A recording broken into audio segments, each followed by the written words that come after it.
नमस्कार विद्यार्थी मित्रांनो, मी देवा Jadhavar unique academy Pune. October 2024 मध्ये ज्या महत्त्वपूर्ण चालू घडामोडी घडलेल्या आहेत त्या मंथली करंट अफेअर सिरीजच्या अंतर्गत आज आपण पाहणार आहोत. त्यातली सर्वात महत्त्वाची घटना म्हणजे ब्रिक्स शिखर परिषद 2024. ही जी ब्रिक्सची शिखर परिषद पार पडली ही कितव्या क्रमांकाची? 16व्या क्रमांकाची ही परिषद रशियामधील कझान या ठिकाणी पार पडली. आणि कधी पार पडली?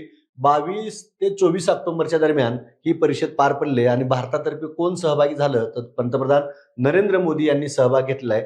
16वी रशियामध्ये पार पडली 22 ते 24 ऑक्टोबर 2024च्या दरम्यान. आता म्हणजे ब्रिक्स म्हणजे काय तर यात लक्षात घ्या, जी काही अध्याक्षर आहेत BRICS त्यानुसार देशाचा सहभाग आहे.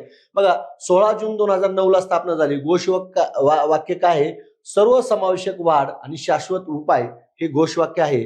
आणि संस्थापक देश कोण आहेत? बी मधला ब्राझील, आर मधला रशिया, त्यानंतर आय मधला भारत आणि सी मधला चीन. हे म्हणजे ब्राझील, रशिया, भारत आणि चीन हे 4 राष्ट्र हे संस्थापक आहेत. कशाचे? ब्रिक्सचे. हा भाग आहे. त्यानंतर बघा, जनक कोण आहे तर ब्रिटिश अर्थशास्त्रज्ञ जिम ओ लील हे त्याचे जनक आहेत. त्यांनी पहिल्यांदा ती संज्ञा वापरली होती. यस सोडून BRIC होतं, फक्त ब्रिक होतं पहिलं. पण 2010 मध्ये कोणत्या देशाचा सहभाग झाला असा जर प्रश्न विचारला तर दक्षिण आफ्रिकेचा सहभाग झाला. आता या ठिकाणी लक्षात घ्या, सध्या ब्रिक्सची सदस्य संख्या किती असा जर प्रश्न आला तर त्याचं उत्तर असेल 9. आता गेल्या वर्षी दक्षिण आफ्रिकेमध्ये परिषद पार पडली त्यावेळेस 6 सदस्यांना सदस्यत्व देण्यात आलं. परंतु 1 जानेवारी 2024 पासून त्या 6 मधल्या 4नच या ठिकाणी सदस्यत्व स्वीकारलं. त्यामुळं त्यावेळेस म्हणजे ज्यावेळेस दक्षिण आफ्रिकेत ही परिषद पार पडली त्यावेळेस ती संख्या 11 झाली होती. परंतु 1 जानेवारी 2024 ला 2 राष्ट्रांना सदस्यत्व स्वीकारणे, अर्जेंटिना आणि सौदी अरेबियाने सदस्य स्वीकारणे. मग त्यामुळे ही संख्या 11 किती झाली? 9. मग आता या ठिकाणी लक्षात घ्या, सदस्य संख्या 9 आहे, 11 नाही, हे एक लक्षात घ्या. 1 जानेवारी 2024 पासून इजिप्त, इथिओपिया, इराण, संयुक्त अरब अमिराती या देशांनी नवीन सदस्यत्व मिळाले. कधी मिळाले? 2023 मधील दक्षिण आफ्रिकेतील 15व्या क्रमांकाच्या बैठकीत सदस्यत्व देण्यात आले. इथं 6 राष्ट्रांना देण्यात आलं होतं, पण 6 पैकी 4नच 2024 ला सदस्यत्व दिलं. मग यात आता ही सदस्य संख्या किती असा प्रश्न आला तर 9 हे उत्तर आहे. पहिली परिषद कुठे पार पडली? 2009 ला रशियामध्ये पार पडली. भारतामध्ये 4थी 12 ला, 8वी 16 ला आणि 13वी 21 ला अशा भारतात ब्रिक्सच्या 3 परिषदा पार पडलेल्या आहेत. विद्यार्थी मित्रांनो, जानेवारी 2025 मध्ये आणि फेब्रुवारी 2025 मध्ये कंबाईन ग्रुप बी आणि सी च्या परीक्षा आहेत. आणि या परीक्षेकरता कंबाईन स्पेशल एडिशन 70व्या क्रमांकाची, कितव्या क्रमांकाची? 70व्या क्रमांकाची देवाचा संपादित चालू घडामोडी आवृत्ती ही 15 नोव्हेंबर 2024 पासून उपलब्ध असणार आहे. आणि ही आवृत्ती जर तुम्हाला घरपोच पाहिजे असेल, तुम्ही ज्या पुस्तक दुकानाने घेता तिथं तुम्हाला मिळणार आहेत, पण काही विद्यार्थी या ठिकाणी घरपोच मागणी करतात. त्यांच्यासाठी क्रमांक आहेत 88 05 46 39 44 या क्रमांकावर फोन करून तुम्ही ती आवृत्ती घेऊ शकता, किंवा 86 05 99 33 44 यावर देखील संपर्क करून तुम्हाला ही आवृत्ती घरपोच मिळू शकेल. कंबाईन स्पेशल 70व्या क्रमांकाची आवृत्ती या ठिकाणी कधी येणार आहे? 15 नोव्हेंबरला येणार आहे. 15 नोव्हेंबरला ही आवृत्ती तुम्ही घेऊन वाचू शकता. त्यानंतर विजया रहाटकर, बघा, या घटनेवर माहिती पाहण्यापूर्वी मी इथं IMP असा मुद्दा लिहितो. याच्या मागचं कारण, विजया रहाटकर ह्या महाराष्ट्रातील छत्रपती संभाजीनगरच्या आहेत. त्या संभाजीनगरच्या महापौर पण होत्या. आणि ही एक आपल्यासाठी अभिमानाची गोष्ट आहे. महाराष्ट्रातील व्यक्ती राष्ट्रीय पातळीवर या ठिकाणी राष्ट्रीय महिला आयोगाची अध्यक्ष म्हणून निवड झाली आणि त्या पहिल्या मराठी अध्यक्ष ठरल्यात. म्हणून विजया रहाटकर यांच्यावर प्रश्न विचारला जाणार आहे. आपण पाहूया काय. बघा, नवनियुक्त अध्यक्ष कोण आहेत? विजया रहाटकर. ऑक्टोबर 2024 मध्ये निवड झाली. आता विजया रहाटकर यांनी कोणती पदं भूषवली, त्यांचं काय कार्य बघा. भाजपच्या त्या राष्ट्रीय सचिव, राजस्थानच्या सहप्रभारी, राष्ट्रीय महिला आयोगाचं अध्यक्षपद भूषवणाऱ्या त्या पहिल्या मराठी व्यक्ती ठरल्या आहेत. बघा, अध्यक्षपद भूषवणाऱ्या पहिल्या मराठी व्यक्ती ठरलेल्या आहेत. म्हणून IMP म्हटलंय. त्यांना केंद्रीय राज्यमंत्री पदाचा दर्जा असणार आहे. भाजप महिला मोर्चाच्या अध्यक्ष होत्या. त्यांनी काय पद भूषवलेत हे बघतो आपण.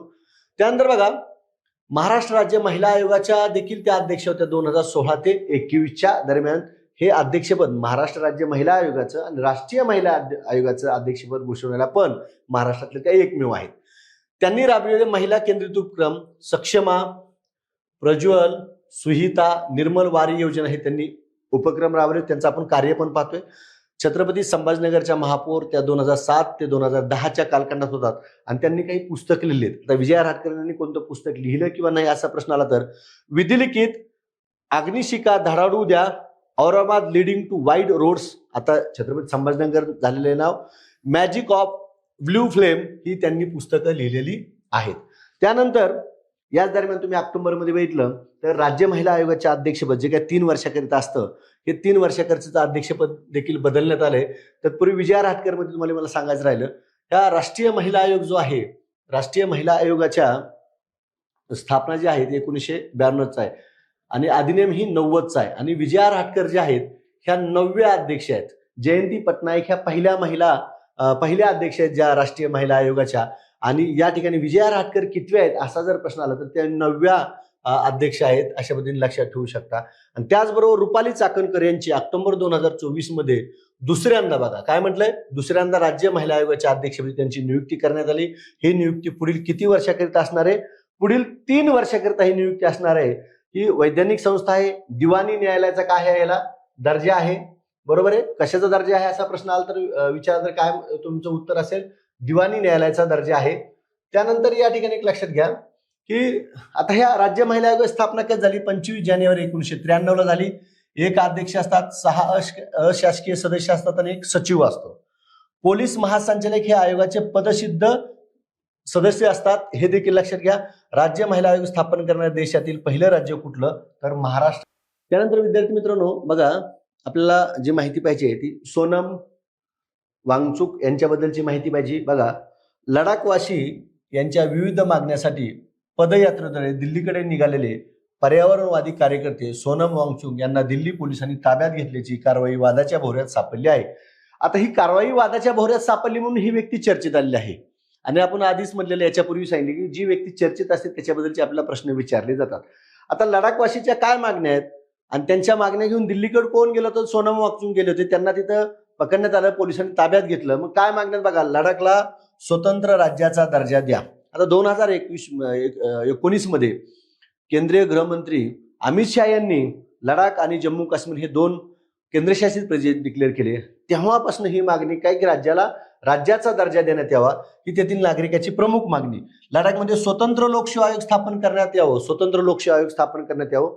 त्यानंतर घटनेतील 6व्या परिशिष्टानुसार काही विशिष्ट भागामध्ये भूमी, पर्यावरण, रोजगार, संस्कृती व संरक्षण करण्यात येते. त्यामुळे लडाख 6व्या परिशिष्टात समाविष्ट करावे. आता का करावे तर ह्या भूमी, पर्यावरण, रोजगार, संस्कृतीचे संरक्षण करण्यात येणार आहे. आता जे पर्यटक येतात त्याच्या माध्यमातून त्या ठिकाणी खूप वेगळ्या पद्धतीनं याचा वापर करण्यात येतो. म्हणून काय म्हटलं की 6व्या परिशिष्टात त्याचा समाविष्ट करावा, जेणेकरून त्या भागाचं काय होईल, संरक्षण होईल. अशा स्वरूपाच्या ह्या लडाखवासियाच्या मागण्या आहेत. त्यानंतर बघा, लेह व कारगिलसाठी स्वतंत्र लोकसभा मतदारसंघाची मागणी आहे, ही देखील मागणी आहे. आता सोनम वांगचुक कोण आहेत त्यांच्याबद्दलची माहिती. लडाखमधील शैक्षणिक, सांस्कृतिक आणि पर्यावरण चळवळीचे जनक मानले जातात. त्यांच्याबद्दल हा एक महत्वाचा मुद्दा. अनुभवसिद्ध शिक्षण आणि लोकाभिमुख तंत्रज्ञानाचे कट्टर पुरस्कर्ते असलेल्या वांगचुक हे लडाखमध्ये संपूर्ण सौर ऊर्जेवर चालणाऱ्या, बघा इथं वाक्य काय, संपूर्ण सौर ऊर्जेवर चालणाऱ्या SECMOL, आता याचा लॉंग फॉर्म इथे मी दिलाय, student educational and cultural movement of Ladakh 1988 ला शिक्षण संस्थेद्वारे हजारो विद्यार्थ्यांना शिक्षण देत आहेत. हे देखील त्यांचं अतिशय महत्वाचं कार्य आहे. त्यांना प्राप्त पुरस्कार, रॅमन मॅग्सेसे पुरस्कार ज्यावेळेस प्राप्त झाला त्यांना ते जास्त चर्चेत आले. लोकमान्य टिळक पुरस्कार या ठिकाणी 2020 ला देण्यात आला, रॅमन मॅग्सेसे 2018 ला देण्यात आला. त्यानंतर रोलेकेस अवॉर्ड फॉर एंटरप्राइज 2016 ला देण्यात आला आणि global award for sustainable architecture 2017 ला त्यांना देण्यात आला. त्यानंतर क्रीडा क्षेत्रातनं एक अशी बातमी आहे की निवृत्ती घेतल्याची दीपा करमारकरनं या ठिकाणी भारताची महिला जिम्नॅस्टिक जी आहे पहिली, बघा भारताची पहिली महिला जिम्नॅस्टिक दीपा करमारकरने निवृत्ती घेतलेली आहे. ती कोणत्या राज्यातील आहे? त्रिपुरा राज्यातील आहे. राज्य, राष्ट्रीय, आंतरराष्ट्रीय अशा विविध स्पर्धांमध्ये जवळजवळ 77 पदके जिंकले आहेत. हे रेकॉर्ड आहे त्रिपुराच्या दीपा करमारकरचं, भारताची पहिली महिला जिम्नॅस्टिक. आता काय पदकं, कोणती पदकं? वर्ल्ड कप 2018 मध्ये जो मेर्शिन या ठिकाणी दिला तिथं सुवर्ण पदक आणि कांस्य पदक पटकावलं. राष्ट्रकुल 2014 मध्ये ग्लासगो या ठिकाणी झालं, तिथं कांस्य पदक पटकावलं. आशिया स्पर्धा 2015 मध्ये झाली, हिरोशिमा या ठिकाणी तिथं कांस्य पदक पटकावलं. आशिया स्पर्धा 2024 मध्ये झाली, तास्कंद या ठिकाणी तिथं सुवर्ण पदक पटकावलं. दीपा करमाकरनं जी काही पदकं वेगवेगळ्या स्पर्धेमध्ये मिळवले त्याचा एक चार्ट आहे, तो चार्ट मी इथे दिलेला आहे, तो व्यवस्थित बघून घ्या. स्पर्धेचं नाव, वर्ष, ठिकाण आणि कोणतं पदक पटकावलं या पद्धतीनं. बघा 2016च्या रिओ ऑलिम्पिकमध्ये 4थे स्थान, थोडक्यात पदक हुकलं, नाहीतर आपलं कांस्य पदक मिळालं असतं रिओ ऑलिम्पिकमध्ये. 2016ला रिओ ऑलिम्पिक जी झाली तर तिथं 4थं स्थान मिळालं. अर्जुन पुरस्कार 2015 मिळाला, मेजर ध्यानचंद खेलरत्न पुरस्कार 2016ला मिळालाय आणि पद्मश्री 2017ला मिळालाय. तुम्हाला इथं प्रश्न येईल, दीपा करमाकर यांच्याबाबतची विधान लक्षात घ्या. कोणता पुरस्कार मिळाला, कोणता मिळाला, कोणत्या स्पर्धेत कोणतं पदक मिळवलं, प्राप्त केलं, अशा पद्धतीने हा प्रश्न विचारला जाऊ शकतो. त्यानंतर राफेल नदालनं देखील निवृत्ती जाहीर केली. क्रीडा क्षेत्रामध्ये ऑक्टोबरमध्ये ही काय 2 निवृत्त्या झाल्यात. स्पेनचा महान टेनिस खेळाडू, कुठल्या देशाचा? स्पेनचा राफेल नदाल, ज्याला लाल मातीचा बादशाह म्हणलं जातं. टेनिस कोर्टवरील फ्रेंच ग्रँड स्लॅम स्पर्धा राफेल नदालने विक्रमी 14 वेळा जिंकली. लाल मातीतली ही स्पर्धा 14 वेळा जिंकली. त्या राफेल नदालनं देखील ऑक्टोबर 2024 मध्ये निवृत्ती जाहीर केली. आणि ग्रँड स्लॅम टेनिस स्पर्धा ज्या काही 4 आहेत त्या 4 स्पर्धा जवळजवळ 22 वेळा त्याने जिंकलेल्या आहेत. तर त्या खेळाडूंनी जी काही निवृत्ती जाहीर केली तर त्या खेळाडूबद्दल आपला प्रश्न विचारला जाईलच. आता ऑस्ट्रेलियन 2 वेळा जिंकली, 9 आणि 22ला जिंकली. फ्रेंच किती वेळा सांगितली? 14 वेळा. 5ला जिंकली, 6ला जिंकली, 7ला जिंकली, 8ला जिंकली, 10ला जिंकलेली, 11ला जिंकली, 12ला जिंकली, 13ला जिंकली, 14ला जिंकली, 17ला जिंकली, 18ला जिंकली, 19ला जिंकली, 20ला जिंकली आणि 22ला. फ्रेंच ओपन लाल मातीचा बादशाह 14 वेळा जिंकली. विम्बल्डन ओपन 2 वेळेस, 8ला जिंकली आणि 10ला. अमेरिकन 10, 13, 17, 19 अशी 4 वेळेस जिंकली. असे टोटल किती वेळेस ह्या स्पर्धा जिंकल्यात? 22 वेळेस जिंकल्यात. सर्बियाच्या नोव्हाक जोकोविचच्या नावावर 24 ग्रँड स्लॅम आहेत आणि त्यानंतर दुसरा क्रमांक कोणाचा आहे? राफेल नदालचा 22 पदकाचा. 2008च्या बीजिंग ऑलिम्पिकमध्ये एकेरीचे सुवर्ण पदक, 16च्या रिओ ऑलिम्पिकमध्ये दुहेरीचे सुवर्ण पदक. ऑलिम्पिक स्पर्धेमध्ये सुद्धा सुवर्ण पदक रिओमध्ये बीजिंग मध्ये जिंकलेलं आहे आणि रिओ मध्ये पण दुहेरीमध्ये जिंकलेलं आहे. आता नितू डेव्हिड यांच्याबद्दल आपल्याला माहिती पाहिजे. आयसीसी कडून हॉल ऑफ फेम या यादीत निवड करण्यात आली. आंतरराष्ट्रीय क्रिकेट परिषदेकडून हॉल ऑफ फेम मध्ये ह्या भारतीय खेळाडूची निवड करण्यात आली. निवड होणाऱ्या भारताच्या दुसऱ्या महिला, यापूर्वी डायना एडुलजी यांना हा सन्मान मिळाला होता. पहिला कोणाला मिळाला? डायना एडुलजी यांना मिळाला आणि दुसऱ्या कोण आहेत? नितू डेव्हिड आहेत. भारतीय महिला क्रिकेट संघ माजी फिरकी गोलंदाज, त्यांचं स्थान काय होतं? फिरकी गोलंदाज होत्या त्या. 97 एकदिवसीय सामने व 10 कसोटी सामने भारताकडून त्या खेळल्या. किती? 97 एकदिवसीय सामने आणि 10 कसोटी सामने ह्या नितू डेव्हिड भारताकडून खेळलेल्या आहेत. एकदिवसीय सामन्यात 141 फलंदाज बाद केले तर कसोटी सामने क्रिकेटमध्ये 41 फलंदाज बाद केले. त्या मूळच्या कोणत्या राज्यातील आहेत? उत्तर प्रदेश राज्यातील आहेत. आयसीसीने 2024 मध्ये एबी डिलिव्हर्स जो काय दक्षिण आफ्रिकेचा खेळाडू आहे आणि अलिस्टर कुक हा इंग्लंडचा आहे, या दोघांचा देखील हॉल ऑफ फेम मध्ये समावेश करण्यात आला. म्हणजे हॉल ऑफ फेम मध्ये 2024 मध्ये 3 खेळाडू गेले, एबी डिलिव्हर्स, अलिस्टर कुक आणि नितू डेव्हिड. अशा पद्धतीने ही बातमी लक्षात ठेवा. त्यानंतर न्यायमूर्ती संजीव खन्ना. आता बघा या ठिकाणी विद्यमान न्यायाधीश चंद्रचूड जे आहेत त्यांनी शिफारस केली की 51 सरन्यायाधीश म्हणून केंद्र सरकारकडे कोणाच्या नावाची शिफारस केली? संजीव खन्ना यांच्या नावाची शिफारस केली. न्यायमूर्ती संजीव खन्ना 11 नोव्हेंबर 2024 ते 13 मे 2025च्या दरम्यान भारताचे कितवे सरन्यायाधीश असतील? 51वे. आता ही शिफारस केली, याच्यावर फायनल शिक्कामोर्तब झालेलं नाही, परंतु आतापर्यंत तसे शिफारस केलेल्याच व्यक्तीचं नाव सरन्यायाधीश म्हणून घेतलं जातं. न्यायमूर्ती संजीव खन्ना हे मूळचे दिल्लीचे आहेत. सर्वोच्च न्यायालय विधी सेवा समितीचे अध्यक्षपद 17 जून 2023 ते डिसेंबर 2023च्या दरम्यान त्यांनी भूषवले. राष्ट्रीय सेवा प्राधिकरणाचे कार्यकारी अध्यक्ष, भोपाळ राष्ट्रीय न्यायिक अकादमीचे प्रशासकीय परिषदेचे सदस्य आहेत. 2005 मध्ये दिल्ली उच्च न्यायालयात अतिरिक्त न्यायाधीश, 2006ला कायमस्वरूपी न्यायाधीश म्हणून नियुक्ती मिळाली त्यांना. 18 जानेवारी 2019 रोजी सर्वोच्च न्यायालयाच्या न्यायाधीश म्हणून त्यांची काय करण्यात आली? नियुक्ती करण्यात आली. त्यांचा सहभाग असणारे खटले, आता त्यांनी कोणत्या खटल्यात सहभाग होता त्यांचा आणि त्यांनी काय निवाडे दिलेत कोणत्या खटल्याबाबत? बघा, निवडणुकामध्ये मतदान यंत्राचा वापर कायम राखण्याचा निर्णय, कलम 370 संदर्भात निवडणूक रोखे योजना रद्द करण्याचा निर्णय आणि अरविंद केजरीवाल यांचा जामीन या संदर्भात त्यांच्या खटल्यामध्ये सहभाग होता. त्यानंतर बघा काही निर्देशांक आपल्याला विचारले जातात. ह्या निर्देशांकामध्ये जागतिक भूक निर्देशांक जो आहे 2024च्या जागतिक भूक निर्देशांक 127 देशाच्या यादीमध्ये भारताचा क्रमांक 105 आहे. कंबाईनच्या 2016-17ची एक्झाम बघितलं तर ग्लोबल हंगर इंडेक्सवर प्रश्न विचारला होता. त्यावेळेस आपला असणारा क्रमांक, तो क्रमांक विचारला होता. ह्यावेळेस 127 देशाच्या यादीमध्ये भारत कितव्या स्थानावर आहे? 105व्या स्थानावर आहे. हे स्थान लक्षात ठेवा. 2024 मध्ये भारताचा भूक निर्देशांक स्कोअर 27.3 आहे. किती आहे? 27.3 आहे. क्रमांक 105 आहे. आवृत्ती कितवी? 19वी. कोण प्रकाशित करतं? Food and agriculture, FAO, food and agriculture organisation द्वारे. कोण? कन्सर्न वर्ल्ड वाईड, आयर्लंड, चीन, वेल्थ हंगर लाईफ, जर्मनीची या 2 संस्थेद्वारे हा प्रकाशित करण्यात येतो. आता भारताचा GHI स्कोअर 4 घटक निर्देशांकाच्या मूल्यावर आधारित आहे. म्हणजे GHI स्कोअर जो निवडला जातो भारतात म्हणजे सगळ्या देशाचा 4 घटक निर्देशांकाच्या मूल्यावर आधारित असतो. बघा 13.7 लोकसंख्या कुपोषित, बरोबर आहे. काय ह्या 4 मूल्य जे आपले आहेत त्यात काय म्हटलंय बघा? 13.7 लोकसंख्या कुपोषित, 5 वर्षाखालील 35.5 मुले खुटलेली आहेत, 18.7% मुले वाया गेलेली आहेत आणि 2.9% मुले त्यांच्या 5व्या वाढदिवसापूर्वी मरतात. या अहवालाचं उद्दिष्ट काय? 2030 पर्यंत शून्य भुकेचे संयुक्त राष्ट्राचे शाश्वत विकास लक्ष्य गाठणे. 30 पर्यंत जगामध्ये शून्य भुकेचे संयुक्त राष्ट्राचे विकास आहे. आणि हे जे काही 4 निर्देशांक आहेत त्यात भारत कोणत्या कोणत्या ठिकाणी कशात आहे हे देखील मी या ठिकाणी सांगितलेलं आहे. त्यानंतर बघा ऑक्टोबर 2024 मध्ये हिंदुस्तान एरोनॉटिक्स लिमिटेडला महारत्न कंपनीचा दर्जा मिळाला. काय म्हटलंय?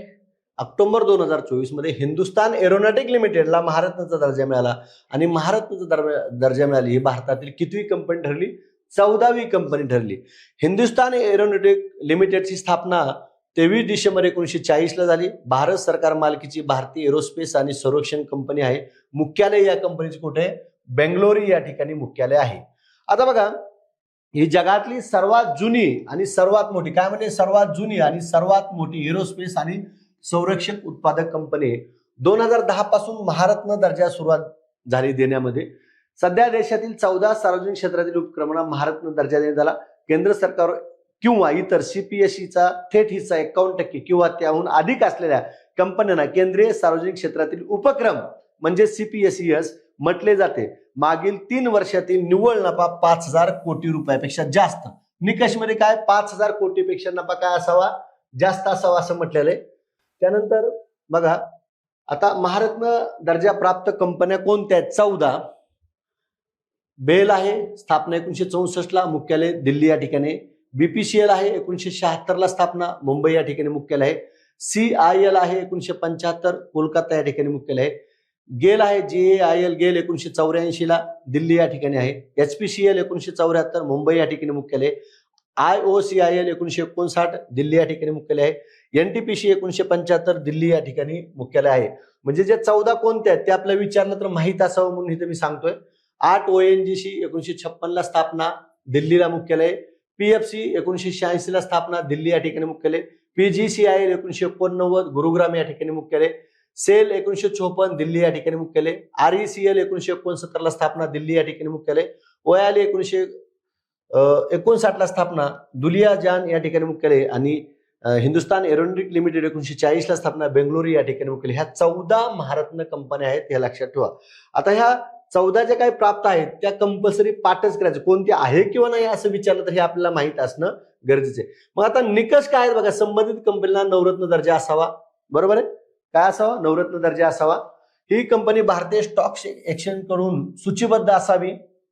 मागील 3 वर्षातील सरासरी वार्षिक उलाढाल 25,000 कोटी. काय म्हणलंय? वार्षिक उलाढाल 25,000 कोटी. त्यानंतर मागील 3 वर्षातील सरासरी वार्षिक निव्वळ नफा 15,000 कोटीपेक्षा जास्त. निव्वळ नफा, निव्वळ मूल्य या ठिकाणी लक्षात द्या, हा एक मुद्दा आहे त्याच्यामध्ये. त्यानंतर बघा ते जे निकष झाले, निकष नंतर आपल्याला संख्यात्मक आकडेवारी पाहिजे. भारतात सध्या एकूण महारत्न कंपन्या किती आहेत? 14 आहेत. नवरत्न एकूण कंपन्या किती? 24. बघा जी नवरत्न कंपनी असते तिला दर्जा महारत्नाचा मिळतो. काही ठिकाणी ते 25 म्हणले, परंतु इथे नवरत्न एकूण कंपन्या आता 24 झाल्या. कारण की HAL नवरत्न होती ती आता महारत्न झाली, म्हणून इथं 25 वरून किती झाल्या? 24 झाल्या. मिनिरत्न श्रेणी मिनिरत्न श्रेणी 1 एकूण कंपन्या 51 आहेत आणि मिनिरत्न श्रेणी एकूण कंपन्या किती आहेत? 11 आहेत. संख्यात्मकरित्या विचारलं तर ऑक्टोबर पर्यंतची ही आकडेवारी. याच्यामध्ये जर काही बदल झाला, काही बदल म्हणजे महारत्न मिळू शकतं, नवरत्नाचा दर्जा मिळू शकतो, तर ते अपडेट असणं गरजेचं आहे. सध्यापर्यंत म्हणजे ऑक्टोबर 2024 पर्यंत ही आकडेवारी फायनल आहे. त्यानंतर बघा, आशियान परिषद जी काही पार पडली 2024 ची, व्हिएन्टिन लाओसची राजधानी आहे, या ठिकाणी आशियान परिषद पार पडली. कितव्या क्रमांकाची? 21व्या क्रमांकाची. 10 ऑक्टोबर 2024 ला. अध्यक्ष कोण आहेत? सोनसाय सिफानडोन लाओसचे अध्यक्ष आहेत. हेच या परिषदेचे अध्यक्ष आहेत. नाव अवघड आहे, स्क्रीनवर तुम्ही बघून घेऊ शकता. थीम काय? एनहान्सिंग कनेक्टिव्हिटी अँड रेसिलन्स ही त्याची थीम आहे. आशियानचे जे काही 10 सदस्य देश आहेत त्याच्यामध्ये Indonesia, Malaysia, Philippines, Singapore, Thailand, Bharat, Vietnam, Laos, Cambodia, Dubai, Brunei असे हे 10 देश आहेत. आशियानचे सदस्य देश देखील आपल्या प्रजासत्ताक दिनाच्या याला प्रमुख पाहुणे म्हणून नरेंद्र मोदी यांना बोलवलं होतं. पंतप्रधान नरेंद्र मोदी यांचा हा शिखर परिषदेला हा कितवा सहभाग होता? 11वा सहभाग होता. अशा पद्धतीने हा आशियान शिखर परिषद तुम्ही लक्षात ठेवू शकता. त्यानंतर सांघाय सहकार्य संघटना परिषद 2024 इस्लामाबाद, पाकिस्तान या ठिकाणी 23व्या क्रमांकाची. 15 आणि 16 ऑक्टोबर 2024 रोजी भारतातर्फे परराष्ट्र मंत्री जयशंकर हजर. आणि 2015 नंतर सुषमा स्वराज ह्या पाकिस्तानला गेले होते आणि त्यानंतर आता या ठिकाणी पाकिस्तानचा दौरा परराष्ट्र मंत्री जयशंकर यांनी कोणत्या माध्यमातून केला? सांघाय सहकार्य संघटनेची जी काही परिषद पार पडते इस्लामाबादला पार पडलेली आहे त्या परिषदेच्या दरम्यान ते हजर राहिले होते. आता 15 जून 2001 ला स्थापना झाली या संघटनेची. महासचिव कोण आहे? झांगमिंग. मुख्यालय बीजिंग चीन या ठिकाणी आहे. आणि सदस्य देश जे काही 10 सदस्य देश आहेत याचे देखील बघा, चीन आहे, रशिया आहे, कझाकिस्तान आहे, किर्गिस्तान आहे, ताजिकिस्तान आहे, उझबेकिस्तान आहे, भारत आहे, पाकिस्तान आहे, 17ला मिळालं, इराणला 23ला मिळालं आणि बेलारुसला देखील 23ला मिळाले. असे किती? 10 सदस्य देश आहेत. त्यानंतर बघा, भारत मालदीव द्विपक्षीय संबंध ऑक्टोबर 2024 मध्ये मालदीवचे अध्यक्ष कोण आहेत? मोहम्मद मुईज. बघा, यांनीच आपल्या विरोधात स्टेटमेंट केलं होतं. ते भारताच्या 5 दिवसाच्या भारत दौऱ्यावर आले होते. मोहम्मद मुईज यांनी हैदराबाद हाऊस येथे पंतप्रधान मोदीशी चर्चा केली. जो संवाद केलाय त्यात काय नेमकं घडलंय आपल्याला पाहणं गरजेचं आहे. भारताने मालदीवला 70 सामाजिक संस्था सुपूर्द केल्या. हे एक्झिम बँकेच्या खरेदीवर कर्ज सुविधा अंतर्गत करण्यात आलेले आहे. त्यानंतर बघा, उथरू थिला फालू येथील एकथा बंदर प्रकल्प वेळेवर पूर्ण करण्यासाठी भारत मालदीव राष्ट्रीय संरक्षण दलाला मदत करील यावरही दोन्ही देशात सहमती झाली. भारत कोणत्या प्रकल्पामध्ये मदत करणार? तर एकता प्रकल्पामध्ये मदत करणार आहे. भारताची मालदीवला $40 कोटी मदत असणार आहे. यावेळी मोदी यांच्या हस्ते मालदीवमधील हनीमाथू आंतरराष्ट्रीय विमानतळाच्या धावपट्टीचे उद्घाटन करण्यात आलेलं आहे. त्यामुळं काय संवाद झाला, काय चर्चा झाली याच्या संदर्भातले हे मुद्दे आहेत, हे लक्षात असणं गरजेचं आहे. त्यानंतर बघा, भारत कॅनडा संबंधात वितुष्ट आले. गेल्या वर्षी पण आलं होतं, या वर्षी पण आले. आता काय प्रकार काय बघा, कॅनडातील नागरिकाचा हल्ला करण्यासाठी भारत सरकार त्यांच्या राजनैतिक अधिकाऱ्याचा आणि संघटित गुन्हेगारीचा वापर करीत असल्याचा आरोप कॅनडाचे पंतप्रधान जस्टिन ट्रुडो, नाव लक्षात घ्या, जस्टिन ट्रुडो यांनी ऑक्टोबरमध्ये काय आरोप केलाय? कॅनडातील नागरिकावर हल्ला करण्यासाठी भारत राजनैतिक अधिकाऱ्याचा वापर करतोय असं तिथल्या पंतप्रधानांनी म्हणलंय. त्यामुळे परत हे संबंध आपले काय झाले? बिघडले आहेत. 2023 मध्ये खलिस्तानी हरदीप सिंग निजर याची कॅनडात हत्या झाली होती. या हत्येमागे भारत सरकारचा थेट हात असल्याचा आरोप कॅनडा सरकारने केला होता.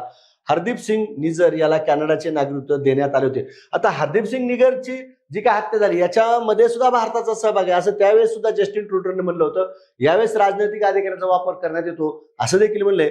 निजर हत्या प्रकरणात भारताचा सहभाग असल्याचा आरोप भारत सरकारने स्पष्टपणे त्यावेळेस नाकारला होता. भारत आणि कॅनडा दरम्यानचे संबंध सर्वसाधारणपणे सौहार्दपूर्ण राहिले आहेत. उभयपक्षी संबंधाचा प्रदीर्घ इतिहास आहे. कॅनडामध्ये स्थलांतराची संख्या मोठी आहे.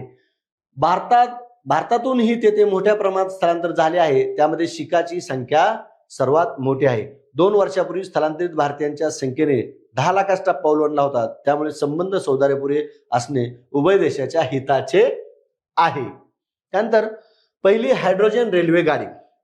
बघा, आता पहिल्या घटना असतात त्या आपल्या परीक्षेला विचारल्या जातात. म्हणून इथं जी काही पहिली भारतातली हायड्रोजन रेल्वे आहे ती डिसेंबर 2024 मध्ये सोनीपत ते जिंद या दरम्यान ती धावणार आहे, तिचे ट्रायल होणार आहे त्यावेळेस, आणि ही पहिली प्रदूषण मुक्त रेल्वे असणार आहे. कोणती? सोनीपत ते जिंद ही देशातली पहिली हायड्रोजन त्या दरम्यान धावणार आहे. हायड्रोजन रेल्वे हायड्रोजन इंजिन सेलद्वारे हायड्रोजन आणि ऑक्सिजन पासून वीज तयार करते. ही रेल्वे 360 किलो हायड्रोजनवर 180 किमीचा प्रवास करते. काय म्हणलं बघा, 360 किलो हायड्रोजनवर 180 किमीचा प्रवास करते. भारतातील पहिली हायड्रोजन रेल्वे गाडी कोणत्या 2 स्थानकादरम्यान धावली असा प्रश्न आला तर सोनीपत ते जिंद दरम्यान धावलेली आहे. आता हायड्रोजन इंधनावर चालणाऱ्या ट्रेन सध्या जगातील फक्त 4 देशांमध्ये, जर्मनी, फ्रान्स, स्वीडन, चीन, आणि आता कुठला क्रमांक लागतो? भारताचा 5वा क्रमांक लागतो. भारताचा कितवा? जगात हायड्रोजन ट्रेनवर धावणारे रेल्वे किती आहेत, किती देशात आहेत? तर 5 देशात आहेत, जर्मनी, फ्रान्स, स्वीडन, चीन आणि भारत. बघा, हायड्रोजन गाड्या चालवल्यामुळे भारताला निव्वळ 0 कार्बन उत्सर्जनाचे लक्ष्य गाठण्यात मदत होईल, हे आपलं उद्दिष्ट आहे, आणि त्याच उद्दिष्टासाठी ही ट्रेन सुरू करण्यात आली.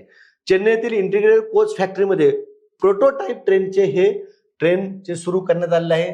हे एक वाक्य लक्षात घ्या. त्यानंतर बघा, जम्मू आणि हरियाणा विधानसभामध्ये निवडणुका पार पडल्या आणि त्यामध्ये कोणत्या पक्षाच्या सरकारने काय निकाल लागला हे आपल्याला पाहायचे. बघा, जम्मू काश्मीरचे नवनियुक्त मुख्यमंत्री उमर अब्दुल्ला झाले आहेत. केंद्रशासित प्रदेश झाल्यानंतर या ठिकाणी स्थापन झाले हे पहिलेच सरकार आहे आणि पहिलेच मुख्यमंत्री आहेत. हे दुसरे मुख्यमंत्री आहेत, याच्यापूर्वी झाले होते, परंतु या ठिकाणी केंद्रशासित प्रदेश झाल्यानंतर त्या ठिकाणचे पहिलेच सरकार आणि हे पहिलेच मुख्यमंत्री. एकूण जागा 90 होत्या आणि 10 वर्षानंतर झालेल्या जम्मू काश्मीर निवडणुकीत नॅशनल कॉन्फरन्स व काँग्रेसला बहुमत मिळाले. कोणत्या पक्षाला मिळाले? नॅशनल कॉन्फरन्स व काँग्रेस पक्षाला बहुमत मिळाले. आता मग यात बघा, नॅशनल कॉन्फरन्सला 42 जागा मिळाल्या, या ठिकाणी भाजपला देखील 29 जागा मिळाल्या, काँग्रेसला 6 जागा मिळाल्या. काँग्रेस आणि नॅशनल कॉन्फरन्सची युती होती. पीडीपीला 3 जागा मिळाल्या, आपला 1 जागा मिळाली, जम्मू काश्मीर पीपल्स कॉन्फरन्सला 1 जागा मिळाली, सीपीआयएमला 1 जागा मिळाली, आणि स्वतंत्र इंडिपेंडन्स असणार जे काय आहेत त्यांना 7 जागा मिळालेल्या आहेत.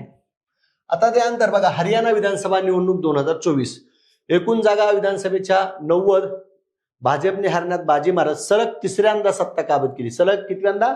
3ऱ्यांदा. तिथं वाटलं होतं काँग्रेस येईल, परंतु या ठिकाणी हरियाणामध्ये परत बीजेपी 3ऱ्यांदा आलं आणि नवनियुक्त मुख्यमंत्री नायब सिंग सैनी यांनी या ठिकाणी घेतली 2ऱ्यांदा काय केली? शपथ घेतली. भाजपला 48 जागा मिळाल्या, काँग्रेसला 37 मिळाल्या, इंडियन नॅशनल लोकदलला 2 मिळाल्या आणि इंडिपेंडंटला 3 जागा हरियाणामध्ये मिळालेल्या आहेत. त्यानंतर विद्यार्थी मित्रांनो, नोबेल पुरस्काराची सुरुवात झाली 1901 ला आणि 6 वेगवेगळ्या क्षेत्रामध्ये हा नोबेल पुरस्कार दिला जातो. हा नोबेल पुरस्कार मरणोत्तर दिला जात नाही. ह्या नोबेल पुरस्कार दरवर्षी जे काही ऑक्टोबर-नोव्हेंबरच्या दरम्यान डिक्लेअर होतात, तर याच्यामध्ये कोणत्या व्यक्तीला, ते कोणत्या देशाचे आहेत, अशा पद्धतीचे आपल्याला या ठिकाणी प्रश्न विचारतात. जे काही 6 क्षेत्र आहेत बघा, वैद्यकशास्त्र, भौतिकशास्त्र, रसायनशास्त्र, साहित्य, शांतता, अर्थशास्त्र, हा चार्ट अतिशय महत्वाचा आहे. मी काय याच्यामध्ये नोबेलची जी काय ऑदर माहिती असते ती काही तर मी सांगत नाही. तुम्ही जे काही माझी कंबाईनची एडिशन असेल स्पेशल 70वी, त्याच्यामध्ये तुम्ही वाचून घ्या. फोकस जे काही करंट आहे नोबेल मधलं 24चं, तेच आपण या ठिकाणी पाहूया. वैद्यकशास्त्राचा नोबेल जो मिळाला तो 3 व्यक्तीने मिळाला. व्हिक्टर अँब्रॉस, गॅरी रिव्हरकून आणि जॉन हॉपफिल्ड. ही नावं अवघड आहेत, लक्ष द्या. व्हिक्टर अँब्रॉस अमेरिकेचे आहेत, गॅरी रिव्हरकून अमेरिकेचे आहेत आणि जॉन हॉपफिल्ड अमेरिकेचे आहेत. मायक्रो RNA बघा, RNA या शोधाच्या संदर्भात त्यांचं हे कार्य आहे आणि ह्या तिघांना या कार्यासाठी हा पुरस्कार मिळालेला आहे. त्यानंतर भौतिक शास्त्राचा देखील या ठिकाणी बघितलं तर दोघांना मिळालंय, जेफ्री हिंटन आणि David Baker. Geoffrey Hinton British कॅनडे आहेत आणि डेव्हिड बेकर अमेरिकेचे आहेत. मशीन लर्निंग या तंत्रज्ञानाबद्दल त्यांना तो पुरस्कार मिळालेला आहे. रसायनशास्त्राचा जो काय मिळाला, 3 जण आहेत, डेमिस हॅसाबिस, जॉन जम्पर आणि हान कांग. डेमिस हॅसाबिस इंग्लंडचे आहेत, जॉन जम्पर अमेरिकेचे आहेत आणि हान कांग दक्षिण कोरियाच्या आहेत. या ठिकाणी लक्षात, हानकांग नाही, हानकांग 2च आहेत तिथे व्यक्ती, हानकांग साहित्यामधले आहेत. बघा, रसायनशास्त्रामध्ये 2च व्यक्ती आहेत, डेमिस हॅसाबिस आणि जॉन जम्पर, इंग्लंड अमेरिका. प्रथिनाचा वापर औषध निर्मितीसाठी हे त्यांचं कार्य आहे. साहित्याचा हानकांग यांना मिळाला, दक्षिण कोरियाच्या आहेत त्या, आणि त्यांच्या एकूण साहित्याबद्दल मिळालेला आहे. त्यानंतर शांततेचा जो काय मिळाला आहे, निहोन हिंडाक्या नावाची जपानी संस्था आहे, अण्वस्त्र विरोधी ही संस्था आहे, या जपानी संस्थेला मिळाला निहोन हिंडाक्या. त्यानंतर अर्थशास्त्राचा डेरेन SM मोल्गू आणि सायमन जॉन्सन हे दोघेही अमेरिकेचे आहेत. संस्थांची निर्मिती आणि समाजावरील परिणाम या कार्यासाठी त्यांना मिळाला. हा चार्ट व्यवस्थित करायचा तुम्ही. जर 24च्या लेटेस्ट ह्याच्यावर जर विचारलं तर याच्या बाहेर प्रश्न जाणार नाही. एवढं करून घेतलं तरी सफिशियंट आहे. आणि याची अतिरिक्त माहिती मी मगाच तुम्हाला बोललो की कंबाईनची जी काही 70वी एडिशन स्पेशल आहे त्याच्यामध्ये मग किती भारतीय आहेत, दोनदा कोणाला मिळाला, सर्वात कमी वयातलं कोणी, वयोवृद्ध कोणी, ही सगळी माहिती तिथं दिली आहे. तिथं वाचून घ्या तुम्ही. चला पुढला पुरस्कार राष्ट्रीय जल पुरस्कार 23चा आहे. 24 मध्ये देण्यात आला. ऑक्टोबर 2024ला जाहीर झाला. 5व्या क्रमांकाचा या पुरस्काराची सुरुवात 8ला झाली. जलशक्ती मंत्रालय मोदी सरकारने पहिल्यांदा स्थापन केलं. सध्याचे जलमंत्री कोण आहेत? CR पाटील आहेत. आणि सर्वोत्कृष्ट राज्य श्रेणीमधले पहिले 3 राज्य ओडिशा, दुसरं उत्तर प्रदेश आणि तिसरं गुजरात. आणि यात जर तुम्ही बघितलं त्या राष्ट्रीय जल पुरस्कारामध्ये महाराष्ट्र कोणत्या ठिकाणी, असा प्रश्न आपल्याला विचारला गेला तर हे मात्र निश्चित आपल्याला माहित असणं गरजेचं आहे. सर्वोत्कृष्ट महाराष्ट्र पाणी वापर संस्था गट यात पुरस्कार कोणाला प्राप्त झालेला आहे? पेन टाकळी प्रकल्प स्तरीय पाणी वापर महासंघ प्रथम क्रमांकाचा पुरस्कार प्राप्त झालेला आहे. सर्वोत्कृष्ट स्थानिक स्वराज्य संस्था पुणे महानगरपालिका 3रा क्रमांक पुरस्कार प्राप्त झालाय. आणि सर्वोत्कृष्ट संस्था गट मध्ये बायप नावाची संस्था आहे प्रथम क्रमांक आणि युवा मित्र नावाच्या संस्थेला 2य क्रमांक. मग ह्या पुरस्कारामध्ये महाराष्ट्र कुठे आहे? राष्ट्रीय जल पुरस्कारामध्ये महाराष्ट्र कोणत्या ठिकाणी हे आपण या ठिकाणी पाहिलेलं आहे. त्यानंतर बघा प्रीडेटर ड्रोन प्रदीर्घ काळ कार्यरत राहण्याची क्षमता असलेले, ह्या वाक्यातच हे ड्रोन काय हे लक्षात येईल. प्रदीर्घ काळ कार्यरत राहण्याची क्षमता असणारे प्रीडेटर हे ड्रोन अमेरिकेकडून खरेदी करण्याच्या करारावर भारताने ऑक्टोबर 2024 मध्ये स्वाक्षरी केली. करार झाला. $4 अब्ज या कराराने 31 ड्रोन खरेदी केले जाणार आहेत. संरक्षण क्षेत्रातील कंपनी जनरल ॲटोमिक्सशी भारताने हा करार केला. या ड्रोनचे दुसरे नाव काय आहे? MQ-9B हे ह्या ड्रोनचे दुसरे नाव आहे. आणि उद्देश काय? चीन सीमेनजीक सशस्त्र दलाची पाळत ठेवण्याची क्षमता वाढवण्यासाठी भारताने अमेरिकेच्या जनरल ॲटोमिक्स या कंपनीद्वारे प्रीडेटर ड्रोनच्या संदर्भातलं जे काही आपल्याला 31 ड्रोन खरेदी करायचे त्याचा करार $4 अब्ज या ठिकाणी केलेला आहे भारतानं. त्यानंतर ड्रोनची वैशिष्ट्ये काय आहेत बघा. MQ-9 जे आहे हे 9 रिपर या ड्रोनची सुधारित आवृत्ती आहे. सलग 35 तास हवेत राहण्याची या ड्रोनची क्षमता आहे. हेलफायर क्षेपणास्त्राची सुधारित आवृत्ती डागण्यासाठी या ड्रोनचा वापर केला जातो. दीर्घ पल्ला आणि उंचीवरून उडण्याची क्षमता आहेत ही ह्या ड्रोनची वैशिष्ट्ये आहेत. त्यानंतर बघा अखिल भारतीय मराठी साहित्य संमेलन जे 98व्या क्रमांकाचे नवी दिल्ली या ठिकाणी ताल कटोरा स्टेडियमला होणार आहे. सरहद संस्था ही नियोजन बघणार आहे. 2025 मध्ये 21 ते 23 फेब्रुवारीच्या दरम्यान हे संमेलन होणार आहे. आणि दिल्लीमध्ये, म्हणजे आता हे दिल्लीमध्ये होणार आहे. दिल्लीमध्ये ऑलरेडी हे संमेलन 1954ला पार पडलेले आहे. यापूर्वी दिल्लीत हे दुसऱ्यांदा होते.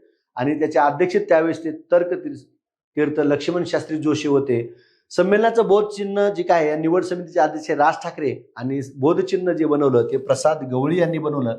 आणि आज आपण हे अखिल भारतीय मराठी साहित्य संमेलन ऑक्टोबर 2024 मध्ये का पाहतोय तर ऑक्टोबर 2024 मध्ये अखिल भारतीय मराठी साहित्य संमेलनाच्या अध्यक्षपदी डॉक्टर तारा भवाळकर यांची निवड करण्यात आली. लक्ष्मण शास्त्री जोशी 54च्या वेळेस होते आणि आता 25 मध्ये होणार आहे. त्यात डॉक्टर तारा भवाळकर या संमेलनाच्या अध्यक्ष असणार आहेत.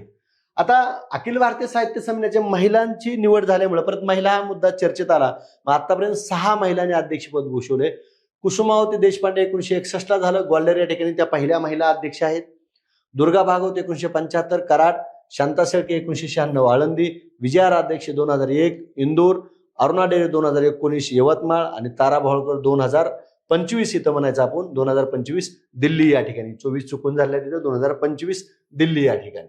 अशा एकूण किती महिला? 6 महिला. त्यानंतर नगारा म्युझियमचं लोकार्पण महाराष्ट्रात या ठिकाणी वाशिम जिल्ह्यात येऊन नरेंद्र मोदी यांनी केलं 5 ऑक्टोबरला. कधी केलं? 5 ऑक्टोबरला. बंजारा समाजाचं जे काही श्रद्धास्थान आहे, कुठल्या समाजाचं? बंजारा समाजाचं श्रद्धास्थान पोहरा देवी या ठिकाणी बंजारा विरासत नगारा म्युझियमचं या ठिकाणी मोदी यांनी काय केलं? लोकार्पण केलं. 2 डिसेंबर 2018ला त्याचं भूमिपूजन झालं होतं.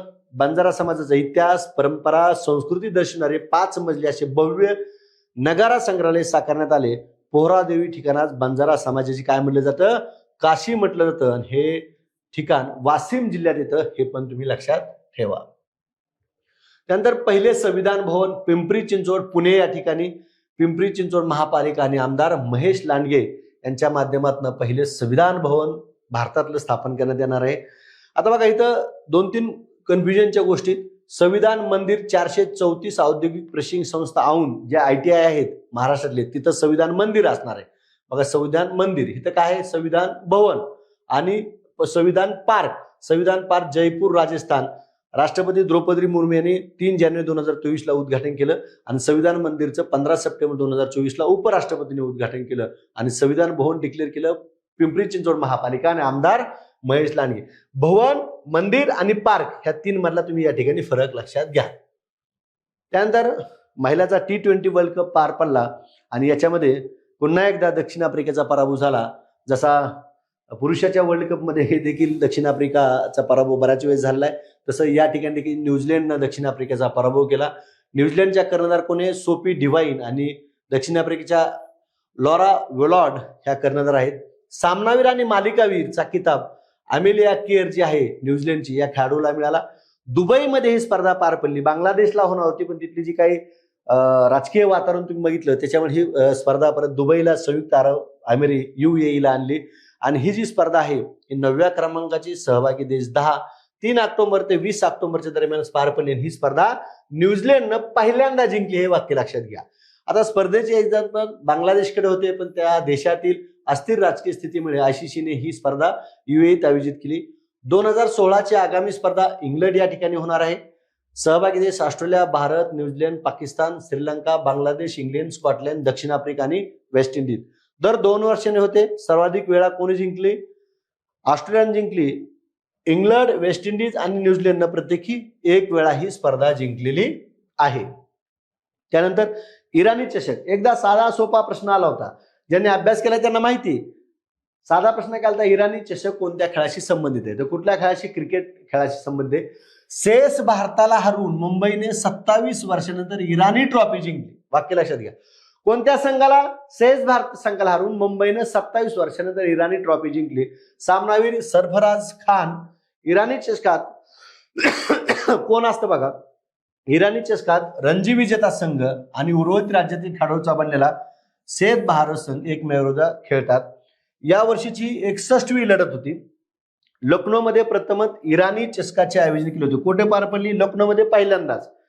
स्टेडियम एकाना स्टेडियम लखनौ 1 ऑक्टोबर ते 5 ऑक्टोबर 2024च्या दरम्यान. आणि मुंबईनं 15 वेळा ही स्पर्धा जिंकली. किती वेळा? 15 वेळा. तर शेष भारताने 30 वेळा इराणी करंडक जिंकले. मुंबईने किती वेळा? 15 वेळा. त्यात एकदा संयुक्त आहे. बरोबर आहे? ठीक आहे. मुंबई संघ कर्णधार कोण? अजिंक्य रहाणे. शेष भारत संघ ऋतुराज गायकवाड. आता इराणी स्पर्धा काय आहे तर बघा, रणजी करंडक स्पर्धेचा रौप्य महोत्सव साजरा करताना ही लढत पहिल्यांदा झाली. भारतीय क्रिकेट नियामक मंडळाचे माजी अध्यक्ष झाल R इराणी यांच्या सन्मानार्थ यास इराणी कप असे म्हणण्याचा निर्णय झाला आणि पहिली लढत 1959-60 ला झाली होती आणि त्यावेळेसचा विजेता संघ होता मुंबई. त्यानंतर विद्यार्थी मित्रांनो, उद्योगरत्न रतन टाटा यांचं या ठिकाणी 9 ऑक्टोबर 2024 रोजी वयाच्या 86व्या वर्षी त्यांचं निधन झालं. अतिशय दुःखद बातमी ही. भारताच्या उद्योग क्षेत्रातील बाप माणूस म्हणून ज्यांना ओळखलं जातं त्या रतन टाटा यांचं या ठिकाणी निधन झालेलं आहे. 1991 ला त्यांनी टाटा सन्सचे अध्यक्षपदी निवड झाली. त्यांचं कार्य खूप मोठं आहे. म्हणजे त्यांच्यावर पुस्तकं निघाली आहेत त्यांच्या कार्यावर. पण तो आपल्याला नेमकं परीक्षा म्हणून आपल्या MPSC मध्ये काय विचारलं हे बघायचं. 1998 मध्ये संपूर्णमध्ये भारतीय बनावटीची इंडिका कार टाटा मोटर्सनं बनवली. ती सर्वात जास्त चालली टाटाची कार. 2008 ला टाटानं नॅनो बाजारात आणली. गोरगरिबासाठी 1 लाखामध्ये असणारी नॅनो बाजारात आणली. 2012 ला टाटा समूहाच्या चेअरमन पदाचा त्यांनी राजीनामा दिला. 2016 ला पुन्हा टाटा समूहाच्या अध्यक्षपदी. सध्या टाटा समूहाचे चेअरमन नटराजन चंद्रशेखरन आहेत. रतन टाटा यांनी, हे पण महत्वाचं आहे, आगळीवेगळी घटना आहे, ऐतबार या सिनेमाची, कुठल्या सिनेमाची? ऐतबार सिनेमाची निर्मिती केली होती 2004 मध्ये. अमिताभ बच्चन, जॉन अब्राहम आणि बिपाशा बासू यांची प्रमुख भूमिका असणारा सिनेमाचे निर्माते कोण आहे? तर रतन टाटा आहेत. हे देखील लक्षात ठेवा. पद्मभूषण, पद्मविभूषण, पद्मभूषण 2 नाही मिळाला, विभूषण 8 नाही मिळाला, महाराष्ट्र भूषण 6 ला मिळाला आणि पहिला उद्योगरत्न पुरस्कार त्यांना 2023 ला या ठिकाणी मिळालेला आहे. आता टाटा समूहाचे सर्वस्व रतन टाटा यांचे नाव भारत सरकारतर्फे देण्यात येणाऱ्या उद्योगरत्न पुरस्कार त्यांना पहिलाच मिळाला आणि त्यालाच आता रतन टाटा उद्योगरत्न पुरस्कार नाव देण्यात आले. मुंबईतील नरिमन पॉइंट जवळ उद्योग भवनाला देखील रतन टाटा यांचं नाव देण्यात आलं आणि महाराष्ट्रातील कौशल्य विद्यापीठाला देखील रतन टाटा यांचे नाव, म्हणजे या ठिकाणी उद्योगरत्न पुरस्कारांना नाव दिलं. नरिमन पॉइंटचं उद्योग भवन आहे त्याला देखील रतन टाटा यांचं नाव दिलं आणि कौशल्य विद्यापीठ जे काही महाराष्ट्रात आहे त्याला देखील रतन टाटा यांचे नाव देण्यात आलेले आहे. टाटा ट्रस्टच्या अध्यक्षपदी दिवंगत उद्योगपती रतन टाटा यांचे सावत्र भाऊ नोएल टाटा ते एक्सपायर झाल्यानंतर, रतन टाटा एक्सपायर झाल्यानंतर नोएल टाटा यांची या ठिकाणी नियुक्ती करण्यात आलेली आहे. विद्यार्थी मित्रांनो, ह्या झाल्या सगळ्या महत्वपूर्ण ऑक्टोबर मधली घटना. आता परीक्षेला जाता जाता म्हणजे ज्या काही महत्वपूर्ण घटना आहेत त्या आपण पाहूया. बघा, राजकीय रणनीतिकार प्रशांत किशोर यांनी जनस्वराज्य या पक्षाची स्थापना केली. महाराष्ट्रातील पहिला जलपर्यटन महोत्सव 2 ते 4 ऑक्टोबर 2024 रोजी जळगाव या ठिकाणी पार पडला. प्रतिज्ञापत्रक करण्यासाठी 100 आणि 200 रुपयाचे मुद्रांक रद्द करून 500 रुपयाचे मुद्रांक खरेदी करावे लागणार आहेत. यापुढे हा महाराष्ट्र शासनाने निर्णय घेतला. माजी खासदार संभाजी यांनी स्थापन केलेल्या स्वराज्य संघटनेची भारतीय निवडणूक आयोगाने महाराष्ट्र स्वराज्य पक्ष, काय म्हणले, महाराष्ट्र स्वराज्य पक्ष या नावाने राजकीय पक्ष म्हणून अधिकृत नोंदणी झाली आहे आणि या पक्षाला सप्तकिरणासह पेनाची निंब, बघा सप्तकिरणासह पेनाची निंब हे निवडणूक चिन्ह देण्यात आलेलं आहे.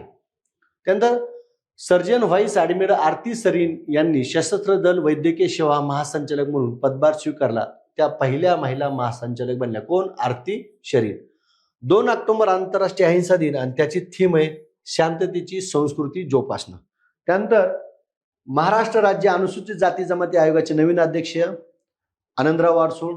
8वा काजीद लष्करी सराव भारत आणि कझाकिस्तान दरम्यान उत्तराखंड या ठिकाणी पार पडला आणि राज्यात हरित एकात्मिक डेटा सेंटर पार्क स्थापन करण्यास मंत्रिमंडळ बैठकीत मान्यता देण्यात आली. हरित एकात्मिक डेटा सेंटर पार्कची विशेष धोरण आणणारे महाराष्ट्र हे देशातील पहिले राज्य ठरलेलं आहे.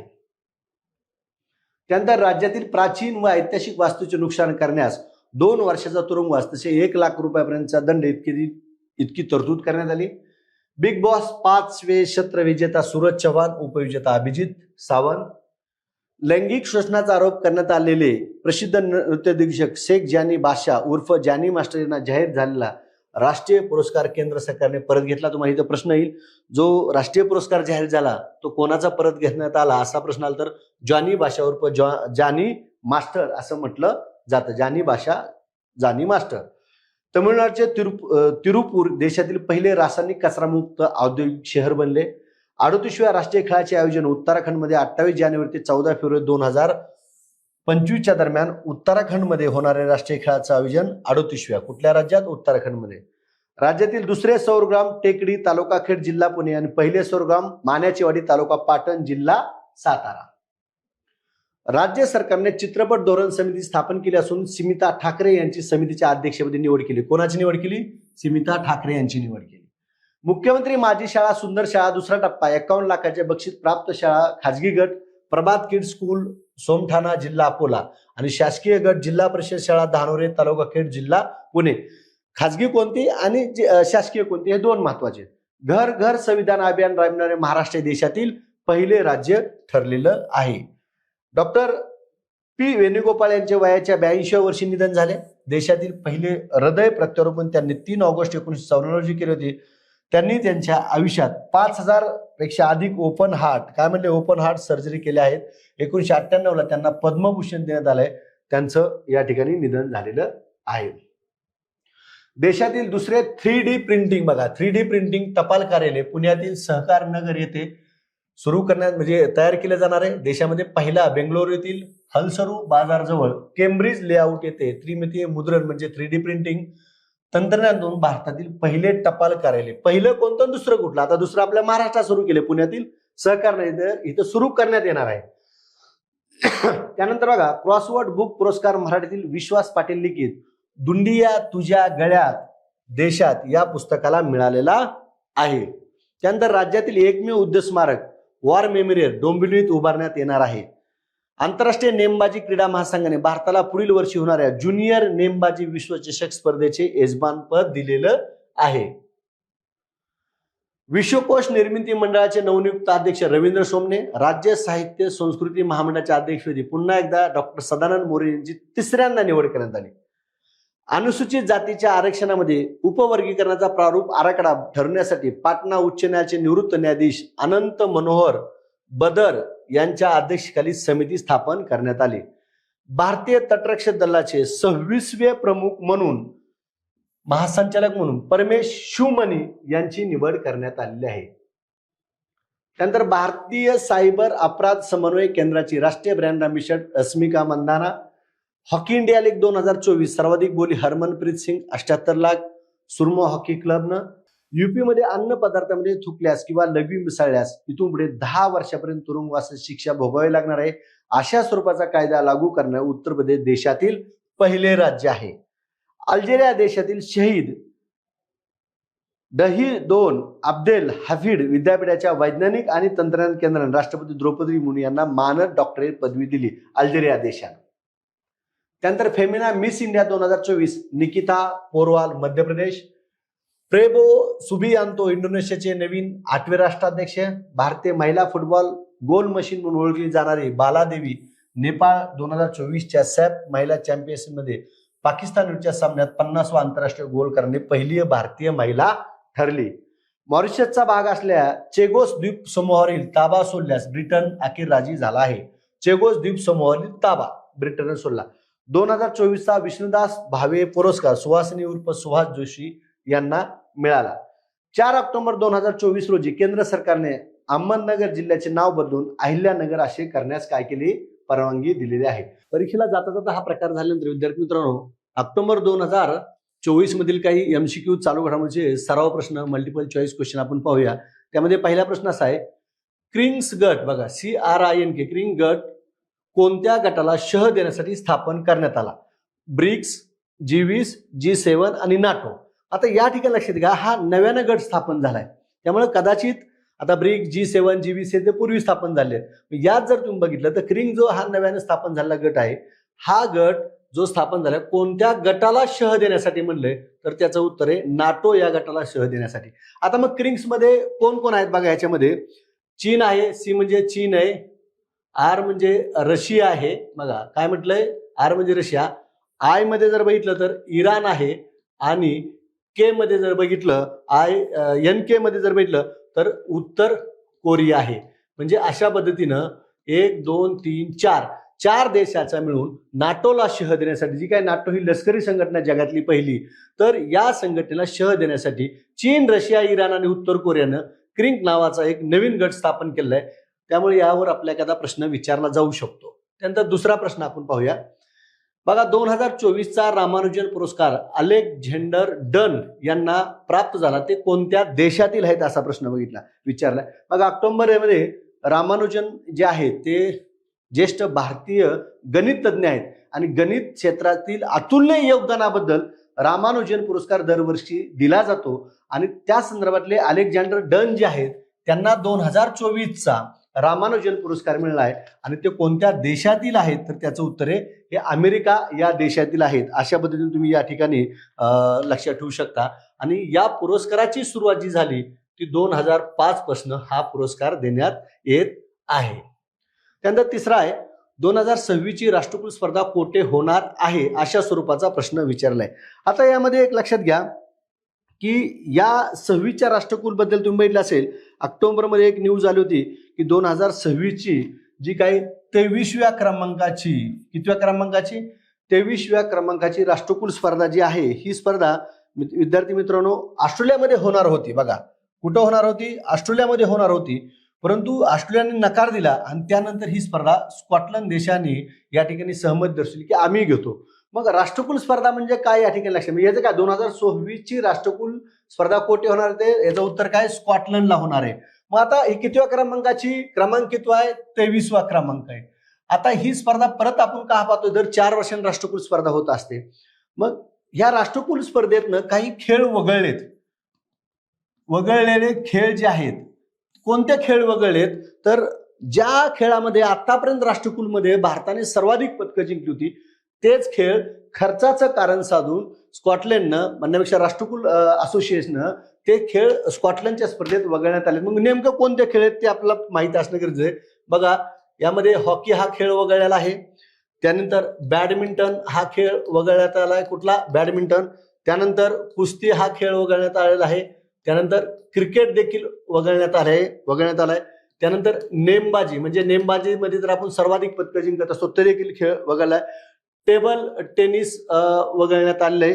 त्यानंतर स्क्वॉश नावाचा जो काय खेळ आहे तो देखील वगळण्यात आलाय. आणि ट्रायथलॉन नावाचा खेळ जो आहे तो देखील वगळला. म्हणजे हे खेळ वगळल्यात. आणि ही राष्ट्रकुल स्पर्धा फक्त आता 10 क्रीडा प्रकारातच खेळवली जाणार आहे. किती क्रीडा प्रकारात? फक्त 10 क्रीडा प्रकारात खेळवली जाणार आहे. म्हणजे इथे एक लक्षात काय घटना घडल्यात, तर राष्ट्रकुल स्पर्धा 26ची ऑस्ट्रेलियाच्या ऐवजी स्कॉटलंड होणार आहे. चालू घडामोडीमध्ये बदल, जो बदल असतो तोच विचारला जातो, कारण काय खर्चाचं कपात सांगितलंय. त्यानंतर 10 याच्यामध्ये 10 क्रीडा प्रकारातच होणार आहे. हॉकी, बॅडमिंटन, कुस्ती, क्रिकेट, नेमबाजी, टेबल टेनिस, स्क्वॉश, ट्रायथलॉन हे खेळ या स्पर्धेतनं काय केलेत? वगळण्यात आलेत. मग ह्या स्पर्धेच्या बाबतीत हा एक भाग महत्वाचा आहे. 4 नंबरचा प्रश्न, ऑक्टोबर 2024 रोजी गस्त करार कोणत्या 2 देशादरम्यान झाला? बघा, भारत आणि चीन मध्ये. बघा 2020ला या ठिकाणी जर तुम्ही म्हटलं तर 2020च्या दरम्यान गलवान नावाच्या खोऱ्याच्या संदर्भात भारत आणि चीन मध्ये तेव्हापासून 20 वाद सुरू होता आणि तो वाद निवळत नव्हता. परंतु ऑक्टोबर मध्ये जर तुम्ही बघितलं, या ठिकाणी एक अशी ऐतिहासिक घटना घडली 21 ऑक्टोबर 2024ला. ही तारीख लक्षात घ्या. 21 ऑक्टोबर 2024ला दोन्ही देशामध्ये सहमत झाली आणि गस्त करारावर काय करण्यात आल्या? सह्या घेण्यात आल्या. आणि भारत आणि चीन मध्ये जर कोणती रेषा आहे तर मॅकमोहन रेषा, हे एक लक्षात ठेवा. गस्त करार कोणत्या 2 देशादरम्यान झाला? तर भारत आणि चीनच्या दरम्यान झाला. 5वा प्रश्न, ऑक्टोबर 2024 मध्ये पश्चिम बंगाल आणि ओडिशाला दाना चक्रीवादळाचा फटका बसला. दाना हे नाव कोणत्या देशाने सुचवले आहे? याचं उत्तर आहे सौदी अरेबियाने सुचवलंय. कुठलं चक्रीवादळ विद्यार्थी मित्रांनो? दाना चक्रीवादळ. आणि या दाना चक्रीवादळाला जे काय नाव सुचवलेलं आहे या ठिकाणी ते कोणी सुचवलंय? सौदी अरेबियानं सुचवलेलं आहे. त्यानंतर पुढला प्रश्न पाहूया. बघा, नाटोच्या संघटनेचे नवनियुक्त सरचिटणीस कोण आहेत? मार्क रुटे. हे कोणत्या देशाचे आहेत? Kazakhstan, Kyrgyzstan, Netherland, Belgium. कुठल्या देशाचे आहेत मार्क रुटे? नेदरलँडचे ते माजी पंतप्रधान आहेत. नेदरलँडचे सर्वाधिक काळ पंतप्रधान पद कोणी भूषवले? मार्क रुटे यांनी भूषवले. आणि ते नाटो जी काय संघटना आहे, जी काय मी म्हटलं की लष्करी संघटना आपण असं म्हणूया, तर या संघटनेचे नवीन सरचिटणीस मार्क रुटो हे कुठल्या देशाचे? नेदरलँडचे माजी पंतप्रधान आणि नेदरलँडचे सर्वाधिक काळ पंतप्रधान. 7 नंबरचा प्रश्न, बघा, लाहोर जगातील सर्वात प्रदूषित शहर ठरले. हे देखील विधान बरोबर आहे. लिओनेल मेसीला पहिला मार्का अमेरिका पुरस्काराने सन्मानित करण्यात आले. हे देखील विधान बरोबर आहे. वाईड स्क्रीन पांडा पुरस्कार ग्रीन ऑस्कर गोव्याच्या मलायका वाज यांना मिळाला. हे देखील विधान बरोबर आहे. मग इथं काय म्हणलंय? बरोबर विधान ओळखा. ही सर्व विधानं बरोबर आहेत म्हणून ह्याचं उत्तर 4 नंबर आहे. विद्यार्थी मित्रांनो, मंथली करंट अफेअरच्या सिरीजला तुम्ही भरभरून प्रतिसाद देत आहे. लाखोच्या वर व्ह्यूज असतात. तुमच्यातले काही लोक दर महिन्याला नवीन ऐकतात. जुन्या लोकांना तर माहिती, मी पीडीएफ टाकत असतो महत्वाची. तुम्हाला जर चालू घडामोडीच्या संदर्भातले काही महत्वाच्या पीडीएफ पाहिजे असतील तर बघा 9359558186. काय म्हणलंय? 9359558186 या नंबरवर, हा माझा स्वतःचा नंबर आहे. या नंबरवर तुम्ही व्हॉट्सअपला हाय करा, मी तुम्हाला महत्वाच्या पीडीएफ टाकेल. हा 7 नंबरचं उत्तर झालं. चला, 7 नंबरचा प्रश्न झाला, उत्तर झालं. 8 नंबरचा, डायरी ऑफ होप मिनिस्टर हे पुस्तक कोणी लिहिले आहे? आर पाटील, अनिल देशमुख, देवेंद्र फडणवीस आणि धनंजय मुंडे. बघा, डायरी ऑफ होम मिनिस्टर हे जे पुस्तक लिहिले ते अनिल देशमुख यांनी लिहिले. त्यांच्या गृहमंत्री असताना त्यांच्या काळातल्या अनुभवावर त्यांनी डायरी ऑफ होम मिनिस्टर हे पुस्तक आता काही दिवसात त्यांचं प्रकाशित होईल, ते त्यांनी लिहिलेलं आहे. 9 नंबरचा प्रश्न, खालील विधान लक्षात घ्या. आसाममधील अवैध नागरिकाच्या संवेदनशील मुद्द्यावर तोडगा म्हणून करण्यात आलेली नागरिकत्व कायद्यातील दुरुस्ती सर्वोच्च न्यायालयाने वैध ठरवली आहे. हा पहिलं विधान. यानुसार या कायद्यात जोडण्यात आलेल्या कलम 6 वैध ठरवण्यात आलं. बरोबर आहे. हे देखील विधान बरोबर आहे. या माध्यमातून 1 जानेवारी 1966 ते 25 मार्च 1971 या काळात आसाममध्ये आलेल्या प्रवासी नागरिकांच्या भारतीय नागरिकत्व प्रदान करण्यात येणार आहे. सरन्यायाधीश डी.वाय. चंद्रचूड यांच्या नेतृत्वाखालील 5 सदस्यीय खंडपीठाने हा निकाल 4-1 ने दिला. हे देखील विधान बरोबर आहे. आता इथं वरीलपैकी चुकीचे विधान ओळखा. आता यातलं एकही विधान चुकीचं नाही म्हणून याचं उत्तर काय? यापैकी नाही, असं हे उत्तर या ठिकाणी येणार आहे. चला, 10वा प्रश्न, चंद्र शनीची पिधान युती टिंबटिंब या रोजी घडली, अशा स्वरूपाचा प्रश्न या ठिकाणी आहे. याचं उत्तर आहे 14 ऑक्टोबर 2024. आता पिदान युती ही जी काही कन्सेप्ट आहे ही माहिती असणं गरजेचं आहे. बघा पिदान युती म्हणजे काय, जेव्हा बघा काय म्हणजे जेव्हा एक ग्रह गोल काय म्हणलं बघा, जेव्हा एक ग्रह गोल दुसऱ्याला झाकतो त्याला पिदान युती म्हटलं जातं. अशी दुर्मिळ घटना 14 ऑक्टोबर 2024 रोजी घडलेली आहे. 11वा प्रश्न आहे, ऑक्टोबर 2024 मध्ये विधान परिषदेवर राज्यपाल नियुक्त किती आमदाराची निवड करण्यात येते. बघा काय प्रश्न आहे, राज्यपाल नियुक्त विधान परिषदेवर किती आमदाराची नियुक्ती करण्यात येते हा प्रश्न आहे.